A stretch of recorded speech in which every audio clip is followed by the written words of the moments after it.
Let's close our eyes.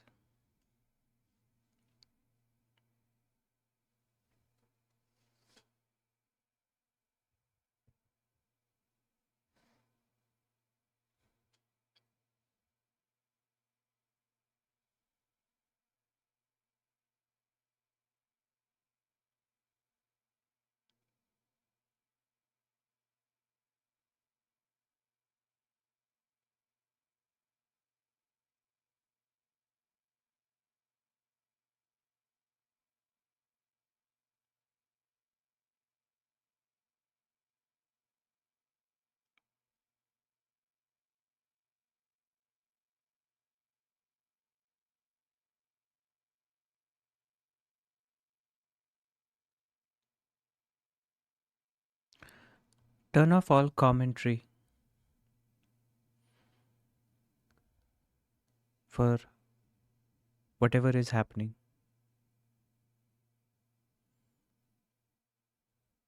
Become aware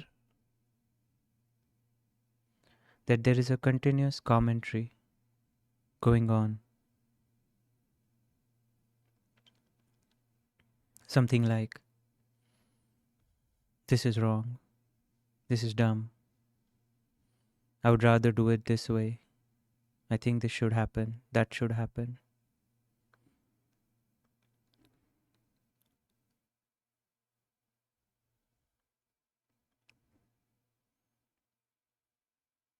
Consciously, for a few minutes, resist the urge to comment.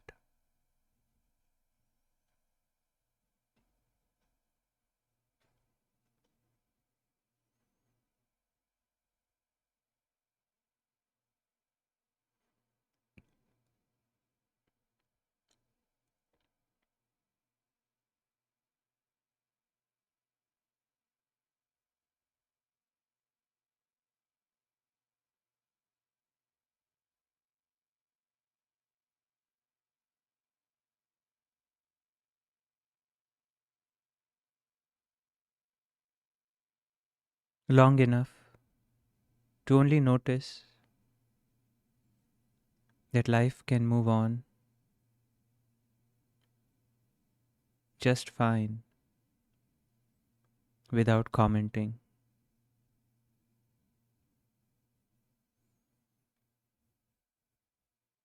We all can survive just fine without commenting on what is happening.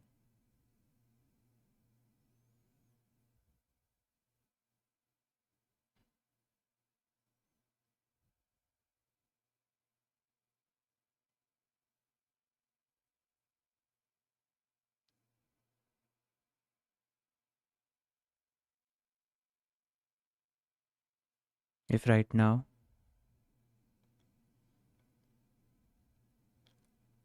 you're thinking, oh, I don't do any commentary, that is the commentary.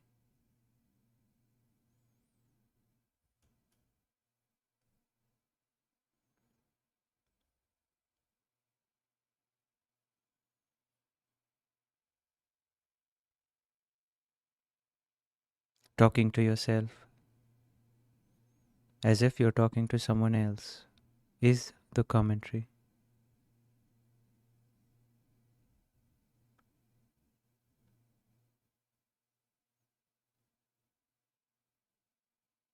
Giving our opinions, judgments to ourselves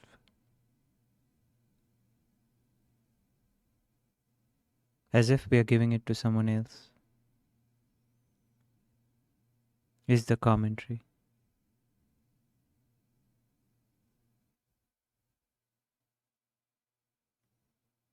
Of course, if I told you, like how I'm telling you right now,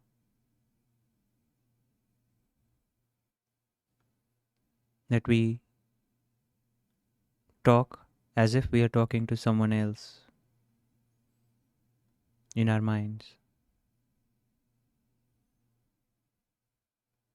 but actually we are talking to ourselves.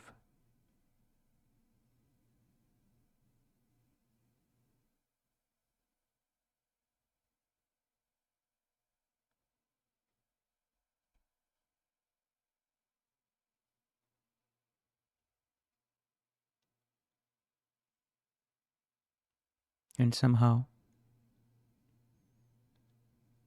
all of us are doing it. Although nobody taught us, yet we all learned as if from the same school.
And if we dive deeper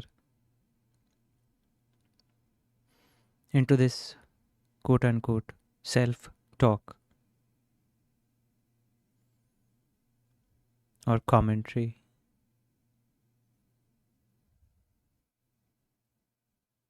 or inner dialogue,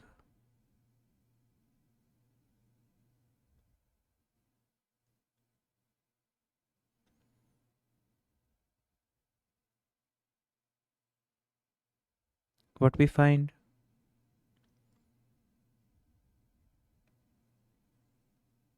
most of the times is that we are just regurgitating what has happened or giving our own opinions, judgments about what is happening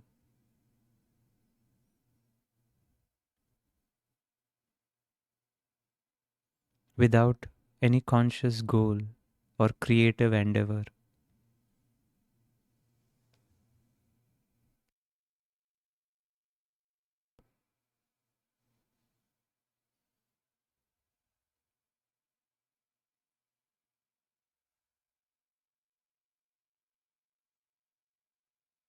And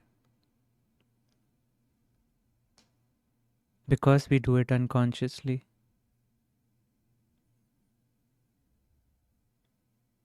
we don't know that we are talking to ourselves.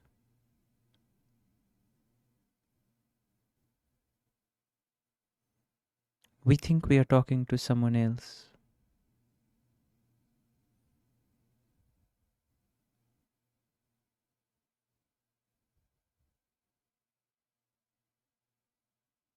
But who else is there in your mind?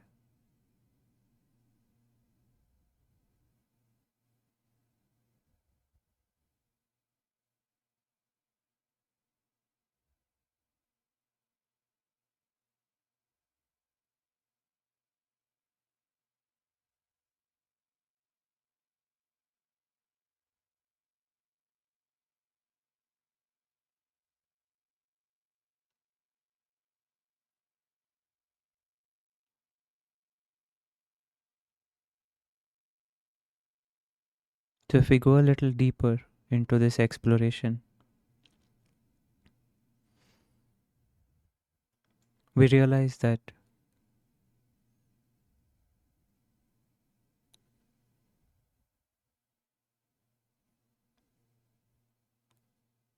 we think whoever we are talking to in our minds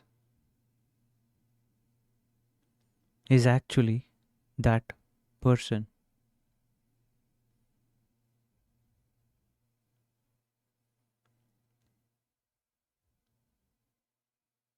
Because knowingly,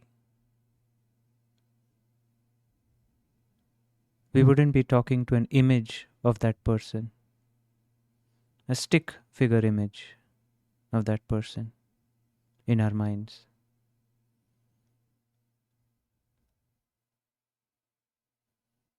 Just as an example, let's think of someone close to us, our spouse, our child, our parent, or our boss, or one of our co workers,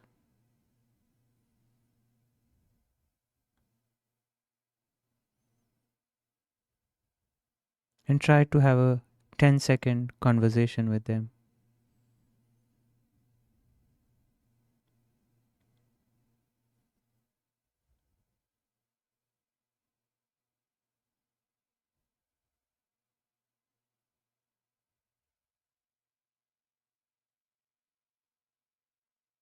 When I ask you to do it consciously, it feels weird because there is no way to have a new conversation with someone in our mind. Two-sided conversation. All our opinions and judgments that we pass are one-sided.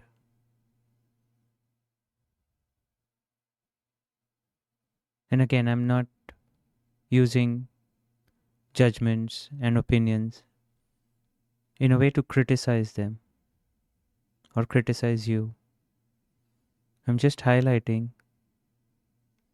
the natural tendency that I have observed in me. I don't know if it is natural, but I have a tendency to give my opinions. Many times, not to the person in front of me, but to the person inside my mind.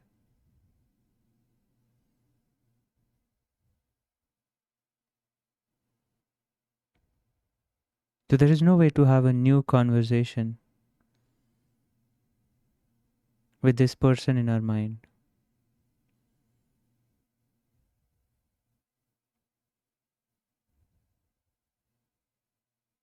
Or this image of the person in the mind. What we are doing is we are regurgitating past events,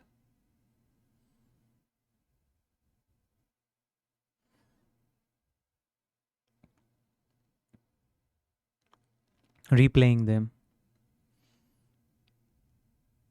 saying, adding things that we couldn't say it at the time.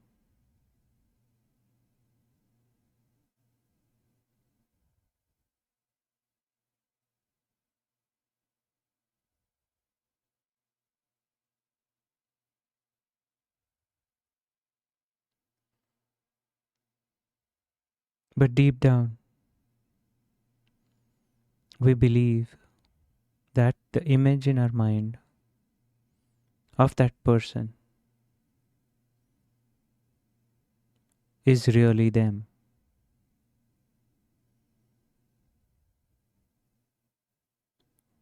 Once pointed out, we might disagree that we do believe it.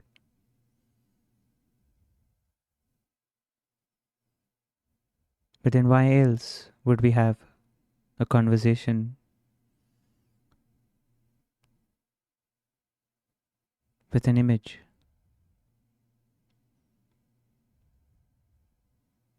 It's like talking to a photograph.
If we did not believe that the image of the person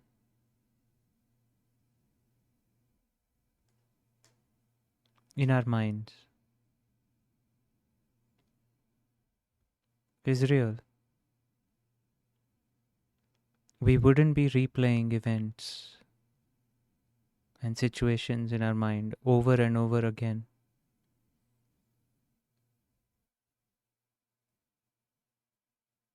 We wouldn't be imagining a future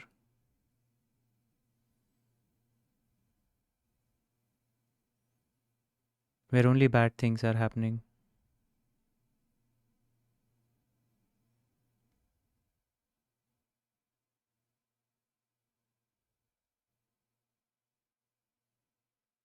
This will happen in the future is a slight variation of the first belief I spoke about, where we think that the person or the image of that person in our mind is real.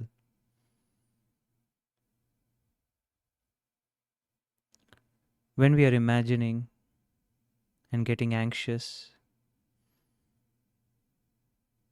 we are imagining situations.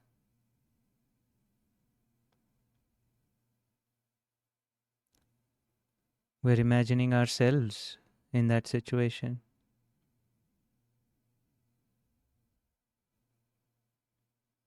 And we believe that that situation is real and is 100% going to happen exactly the same way. And whatever is happening in that situation is happening to you, not to the image, but to you. Because that image, I believe, is me.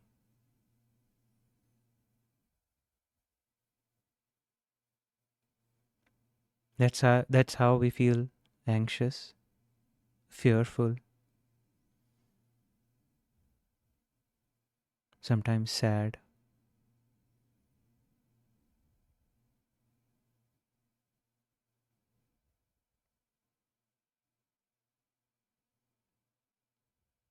And when we are replaying the events, we might feel regret, anger, disappointment.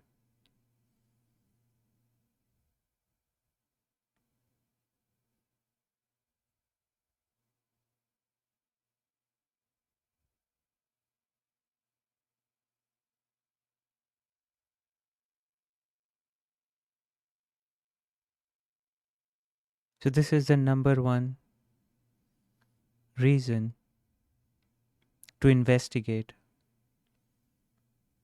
the voice in your head, the mechanism of imagining and believing our imagination in our mind to be real.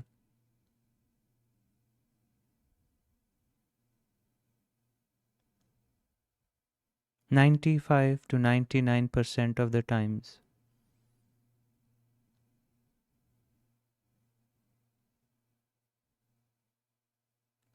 the replay or the imagination that is happening in my mind only leads to anger, disappointment, upset, fear, anxiety. Very rarely I think about happy things.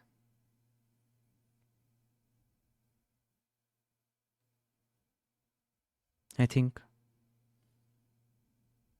because I did not go to a school to learn this, I'm assuming that most of us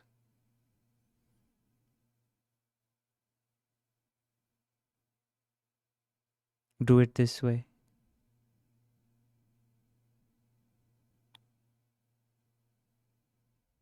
And the outcome is unhappiness, stress, anxiety, fear, most of the times.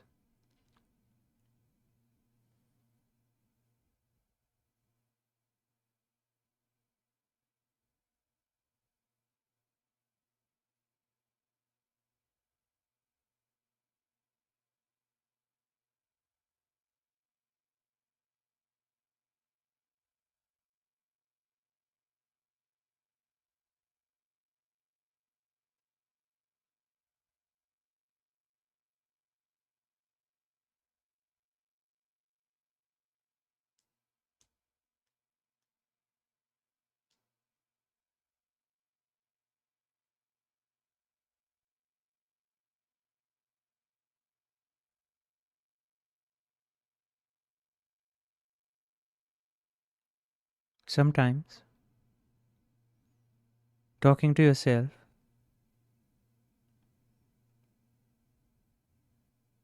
this power of imagination, can help in the creative process, in planning process, in celebratory process, to be able to imagine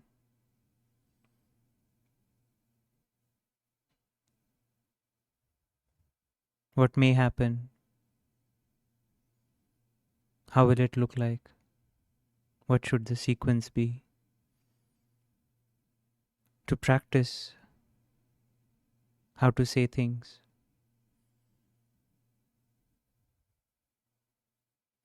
It's a fantastic tool that we have been endowed with. If used like that tool is supposed to be used.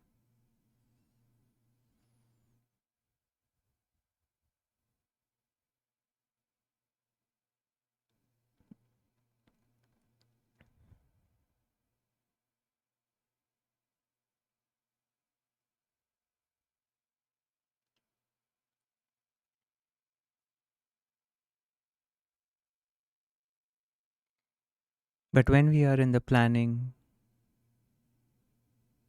creative process, we don't forget that the imagination is not real. We know it deeply, but we are using it in that way to help prepare ourselves.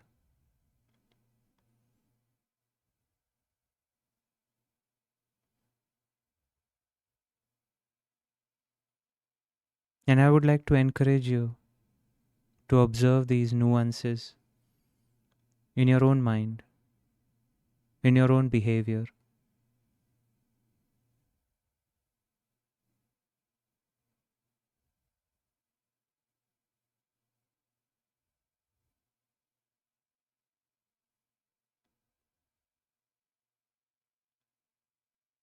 The rampant use of imagination to create unhappiness, and a very conscious, focused use of imagination to solve problems, to plan, to create.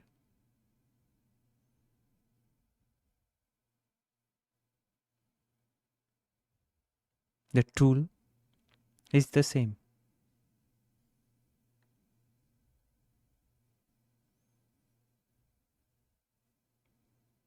The way we use it either creates unhappiness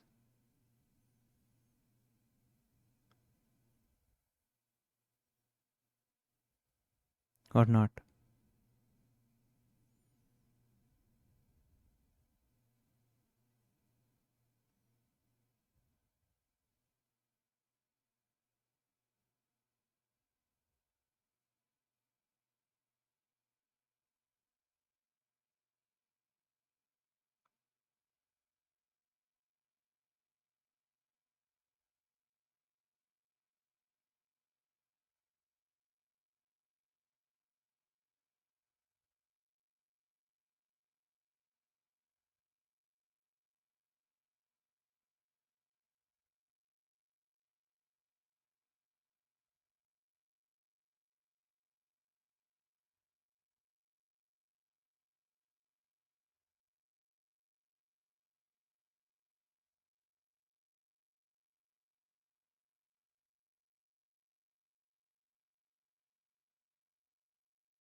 A good starting point would be to catch ourselves when we start feeling anxious, angry,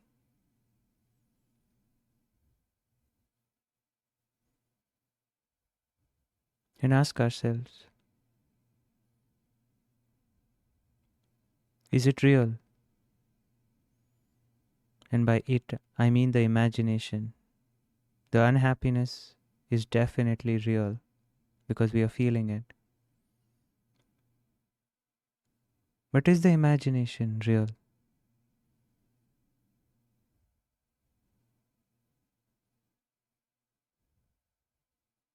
If not,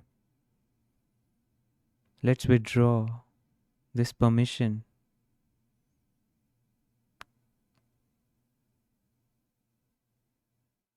to think it is real.